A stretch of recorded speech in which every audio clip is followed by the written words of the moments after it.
How often we are blinded by the modern arrogance that we think that we have made the peak civilization, that we are most advanced stadium in our modern history.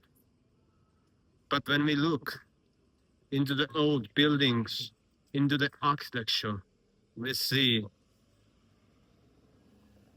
that the buildings built 300, 400, even in the 2000 years ago in some places were much more sophisticated, beautiful, and from materials that were more sustainable, good for the environment, good for your skin, good for your body, and good for your mind, that you could enjoy the beauty, that you could communicate with the spirits to the buildings.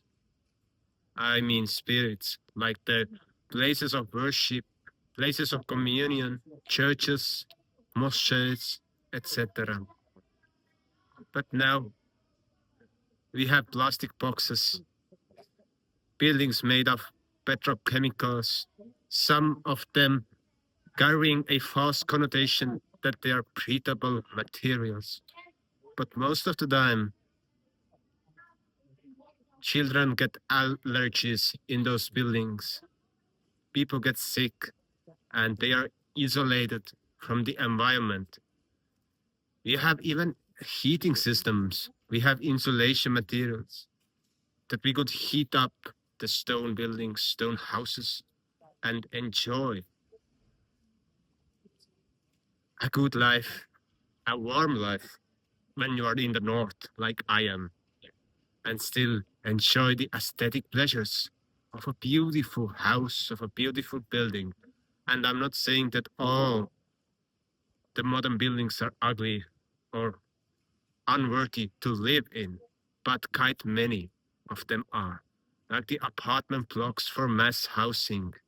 You could make it better, you could make it more beautiful, but in the background, there is the fast fashion, fast consumerism, fast capitalism, the consumer greed, the greed to earn more money.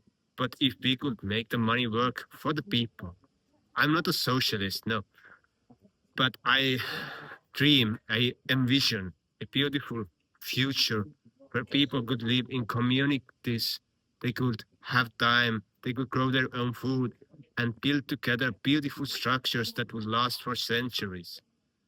So we could also utilize old buildings to give them a shape, to give them a meaning and accommodate to house people.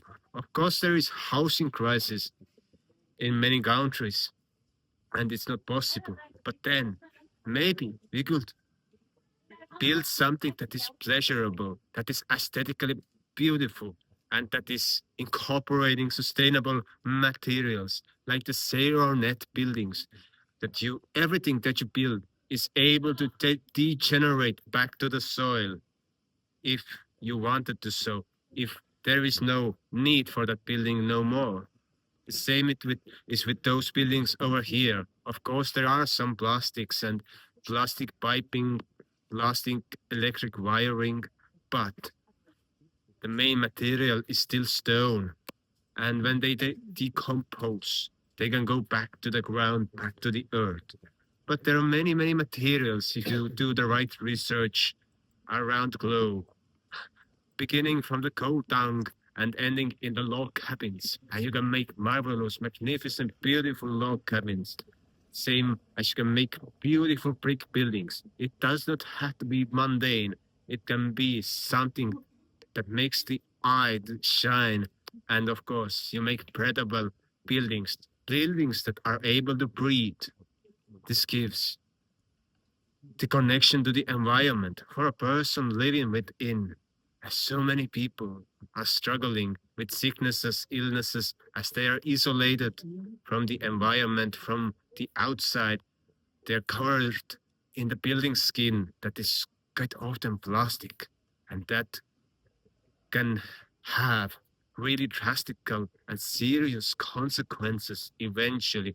Even now, we are seeing stupid people full of chemicals because they are not able to think of all the toothpaste, all the food, and all the stuff that they're getting from the environment. And they are like biorobots, just obeying and not thinking freely, not thinking according to their inner abilities, to their instincts, but they are programmed to obey and follow the rules. The same happens with the school system, indoctrination. But if you have been given a creative freedom to feel, to think, to do things, you are able to accomplish and create beautiful things in this world. So, thank you for watching. Please subscribe and see you soon.